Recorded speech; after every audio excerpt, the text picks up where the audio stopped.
మా కార్యకర్తలకు అన్యాయం జరుగుతుందో మా నాయకుడు జగన్మోహన్ రెడ్డి ఈ టీచర్ బుక్ తీసుకొని వచ్చి ఖచ్చితంగా ఇప్పుడు ఎవరికైతే ఏ విధంగా ఏ అధికారి అన్యాయం చేస్తున్నారో ఎవరు అన్యాయం చేస్తున్నారో అవన్నీ కూడా గుర్తుపెట్టుకొని ఖచ్చితంగా మా పవర్ వచ్చిన తర్వాత మళ్ళీ మేము అధికారంలోకి వచ్చిన తర్వాత ఎవరైతే అంటే అన్యాయంగా మేము తెలుగుదేశం వల్ల మాదిరి అన్యాయంగా ఒకరి మీద కేసులు పెట్టడం కానీ వాంటెడ్ పెట్టడం కానీ అది జరిగే ప్రసక్తి కానే కాదు.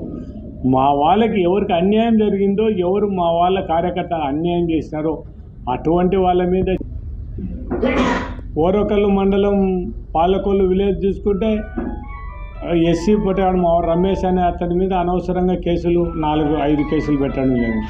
కానీ వీళ్ళు ఇచ్చిన కేసులు మాత్రం ఈ రోజు వరకు కూడా బుక్ చేయలేదు, దాన్ని ఫాల్స్ చేస్తున్నారు. అంటే వాళ్ళకు ఒక చట్టం, వైఎస్ఆర్సీపీలకు ఒక చట్టమా? ఒకసారి అధికారులు కూడా చూడాల్సిన అవసరం ఉంది.